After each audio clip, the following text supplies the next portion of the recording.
In the grim darkness of the far future, there is only war. People are born, they live, they suffer, and die. Rarely of natural causes.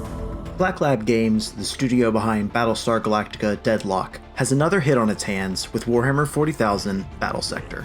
While it's in danger of being overlooked amid a recent flood of games using the Warhammer 40k setting, Battlesector brings the new era of the 40k tabletop game to PCs like a thunderhammer to the head of a hive tyrant. The momentum-based tactical system and broad customizability of the forces you lead, combined with randomization in the mission setups, gives you a fun campaign with a tasty side dish of multiplayer skirmish.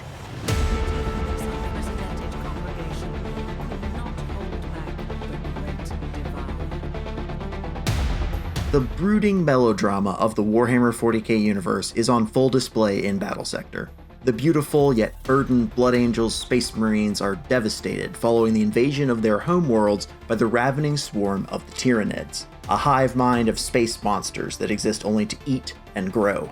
However, the Blood Angels have now been reinforced by a true son of the Emperor, Rupert Guilliman, and an army of newly made Primaris Marines, which are just like normal Space Marines, but bigger. As you might expect, nay, demand, from a Space Marine adventure, there are lots of scenery-chewing voice performances and plenty of melodramatic, inter-character conflict to enjoy. It all delights in dialogue and flavor text that really catches the tone of 40k, backed up by gothic choirs, chattering assault cannons, and sizzling plasma. The core of this synaptic node waits for us here. Plus, it has a photo mode. Over a 20-mission single-player campaign, you lead Sergeant Carleon, his Blood Angels, and some Sister of Battle allies against the Tyranids. To their credit, no two missions are exactly alike, each presenting some new objective or terrain to set it apart from the others. Early fights see you tearing through Tyranids on desolate salt flats, while later battles move to narrow mountain passes and massive Gothic industrial facilities. As you unlock new units, you're able to put points into your commander's skill trees, but you've got no hope of unlocking them all in a single playthrough. Instead, you get to specialize your army, choosing which units you'll buff up with new skills and upgraded stats. In my roughly 30 hours with Battlesector, I've built two armies. One designed as an infantry gun line that buffs up its members and mows down enemies as they approach, then has heroes sweep in to melee the survivors to mulch. The other is led by an armored sledgehammer, using flamethrower-equipped Furioso dreadnoughts to burn out the chaff, and Predator tanks to smash the big bugs before they can even react. Both builds have a different feel, but are still effective ways to play through the campaign, which speaks well to its potential for replays, even though you can only play as Space Marines. Skirmish is a bit more bare bones. Fights are on mirrored maps with no real objectives other than a deathmatch, but it's fun enough to think up weird lists of units to surprise others with. Playing as the Tyranids after the shooting and maneuvering campaign as the Blood Angels is a treat because they force you to focus on swarm tactics and high-value centerpiece monsters to win. The only real limitation is the unit variety, about 13 units per side, which left me wanting more.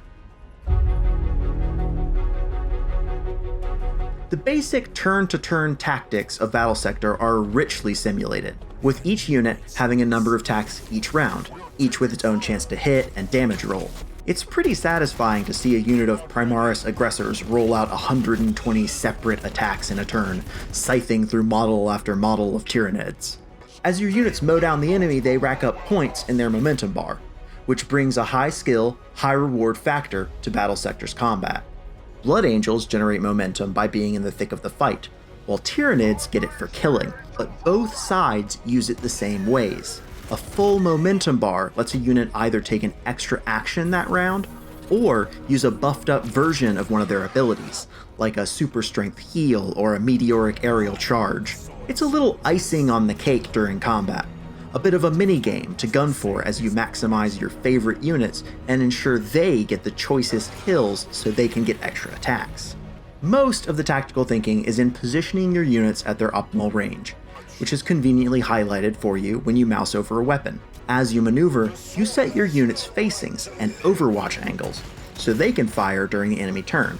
The melee rules are the most complex thing to figure out, because they're highly dependent on what weapons each side is using and where they're facing. It might take you some trial and error before you understand when your units will or won't get free attacks with pistol weapons against an onrushing horde, or avoid those same kinds of attacks from the enemy, or melee attack without a counterattack in return. The tutorials aren't as clear as they could be when it comes to explaining that system.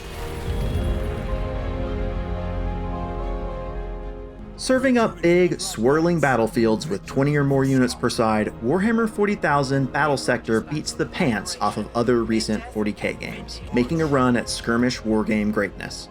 While it's limited in places, and the interface can struggle, the tactical combat is well worth the time it takes to learn, and the momentum system rewards your strategic prowess with more capacity to dish out pain.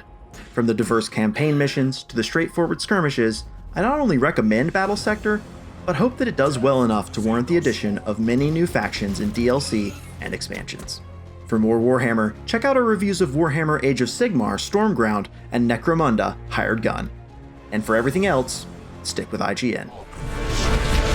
It will take the servitors months to clean all of this up. I fear your mighty salt fort may not be habitable for some time, Lieutenant.